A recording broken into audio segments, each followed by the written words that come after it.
السلام عليكم ورحمة الله وبركاته. بسم الله والحمد لله والصلاة والسلام على رسول الله وعلى آله وأصحابه أجمعين.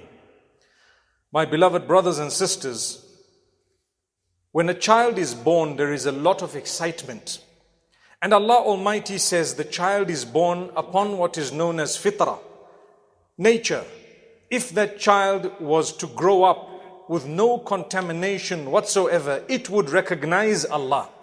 It would recognize that there is a maker. It would naturally incline towards that which is good and pure.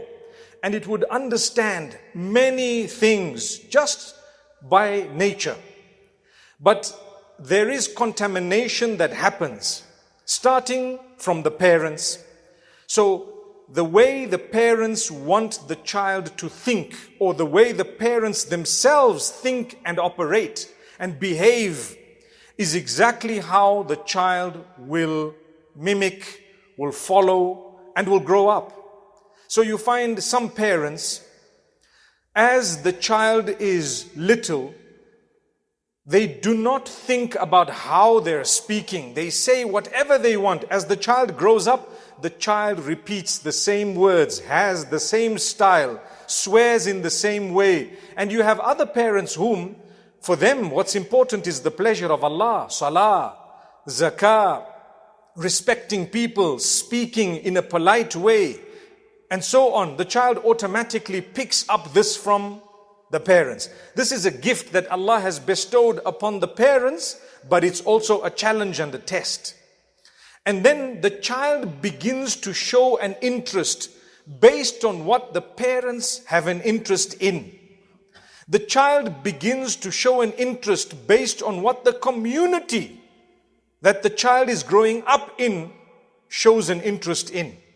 It's very interesting because when you have a little child who grows up in a home that is blessed, filled with goodness and the pleasure of Allah, interested in helping, interested in humbleness, humility, interested in worshipping Allah alone, you find the children themselves are disciplined, they are beautiful, just by way of being brought up in that family or in that community. But now, we've started seeing from a while materialism overtaking in an unprecedented way, whereby from a young age, if you were to ask a child, what would you like as you grow up? The child would say, I want a Ferrari, I want a huge mansion, a home, I'm going to buy this, I want to fly to Mars with those people who are going with these, spacecraft, I'd like to this and that. And Allah is not in that equation at all. It's all about materialistic things. What would you like to do and achieve in life?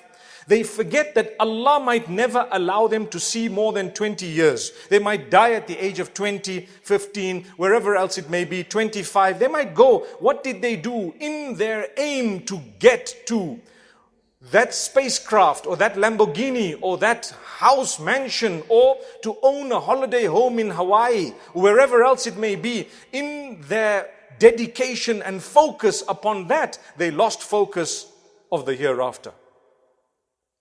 So if you were to ask a child, as you grow up, what would you like?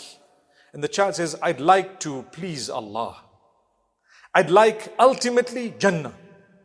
Then you're speaking.